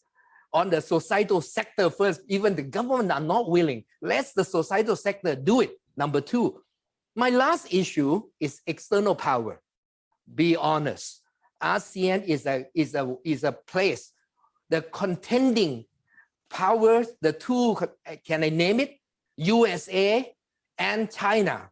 They are competing in our backyard in ASEAN. And that break up ASEAN. Today, ASEAN are pro-US, leaning towards US in some groups, some countries, some a little bit pro-China. Come on, we got to make sure China and USA uphold the integrity and integrativeness of ASEAN, not splitting us up. If I'm this candid, I hope US and China, you're listening to me. Come on, let's not let ASEAN be a playground of superpowers. Come on, work together and make ASEAN an integrated body that is useful for ASEAN and for you and the rest of the world. Thank you. Thank you. That's really, really moving. Arianto, on your last. Thank you. I just very briefly, I agree with this notion of not letting a crisis go to waste or its variants build back better, recover stronger on all that. But I think it's also important not to fix something that is not broken, right? And that something is flexibility. I think ASEAN has this flexibility, other groups don't have as much. And flexibility is, I think, is essential for resilience, to build resilience, because just strengthening something further and further might actually make it break when the wind comes, right?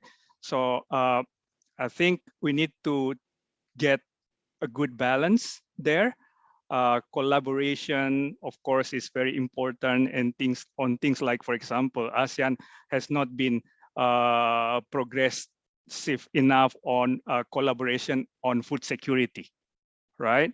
While as I said earlier, ensuring that food supply is warranted is key in this COVID time, and things like that. And actually, RCEP is good in that sense also, because as Dr. Kriengsak said earlier, it started with the lowest common denominator, right? And that's why RCEP is I think is a good arrangement compared even to CPTPP, for example. So that's my 2 cents. Thank you. Thank you to all speakers, to all of our viewers. I think that we've hit to the right discussion and the angle. We analyzed the problem in 2020 as well as in 2021. We know what needs to be fixed. All is done is that whether we really want to fix this. And again, the forum exposes on the bottoms-up approach opportunities for us as a civil societies and the civilians and the family of ASEAN to actually bring the torch and move further. Ladies and gentlemen, once again, allow me to officially express our vote of thanks to all of our speakers. We have Professor Dr. Kriengsak Chareonwongsak, the President of the Institute of Future Studies for Development and the Chairman of the NBI, Nation Building Institute. We also have Dr. Arianto Patunru, a Fellow at the Arndt-Corden Department of Economics, ANU, specializing in Indonesia project, as well as Ms. Jukhee, the Executive Director of CARI ASEAN Research and Advocacy Malaysia. The forum today with the title Analyzing the Recovery Issues and Key Challenges is in conjunction with the ASEAN Prosperity Initiative website, which we have launched today by the name of ASEANprosperity.org. In the website that we have showcased all of the events, reports, webinars, and write-ups, every single thing to analyze what we can do as a region in the years to come. And also, secondly, ladies and gentlemen, IDEAS had successfully launched the ASEAN Integration Report 2021, which is launched there, and it is already available in our website for the soft copies, that talks about various issues regarding ASEAN prosperity projects in terms of energy, food security, business prospects, as well as all this kind of governance. That's all been contributed by all of our respective authors. I would like to mention these authors for everyone's information. We have Yeo Bee Yin from Malaysia. YB Yeo is formerly a minister in the parliament, as well as a member of the government of Malaysia. We also have the researchers from our partners, CHIPS, the Center for Indonesian Policy Studies, by the name of Philippa and Amananta and Ms. Rina Nurani Nafisa. We have Dr. Jayan Menon from ASEAS Yusof Ishak Institute in Singapore.